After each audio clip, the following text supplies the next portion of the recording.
lancement de la nouvelle génération, juste avant, Xbox avait décidé d'arrêter la production de la Xbox One X pour se concentrer justement sur juste un ancien modèle de la génération précédente et la nouvelle génération. Eh bien, il est possible que Sony se mette à faire la même chose. Regardez. En fait, sur le site officiel Direct PlayStation, qui existe aux États-Unis et qui permet à PlayStation de vendre directement, d'où le nom, Direct PlayStation, ses consoles sur son propre site, sans passer par un Micromania, un GameSpot, etc.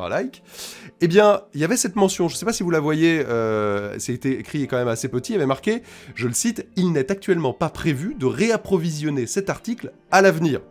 Voilà, avec la mention « Out of stock », donc il n'y a plus de stock. Version PS4 Pro, de 1 Tera à $399. $399, tiens. Ça vous rappelle rien ce prix? Bah oui, c'est le prix de la PS5 Digital Edition. Et du coup,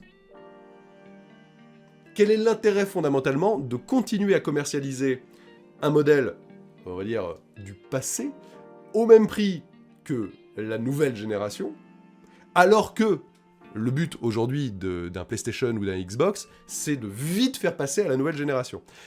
Depuis, évidemment, le site officiel, depuis que les médias ont commencé à évoquer, genre, c'est marrant, cette petite mention de n'est actuellement pas prévu de réapprovisionner à l'avenir, etc., est arrivée, la mention a disparu, mais la console, ça fait plusieurs jours, est toujours en rupture.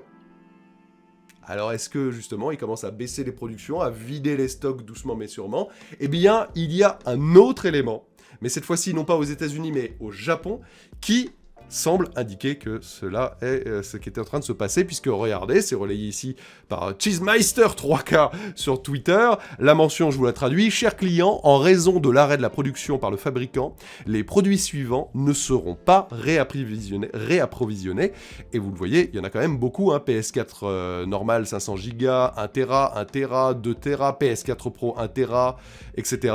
Donc, on sent que doucement mais sûrement, Sony, PlayStation est en train de vider ses stocks et n'est pas en train de réapprovisionner pour pouvoir se concentrer ses lignes de production, on va en reparler dans un instant, vers l'avenir, donc les PS5 digital ou classique.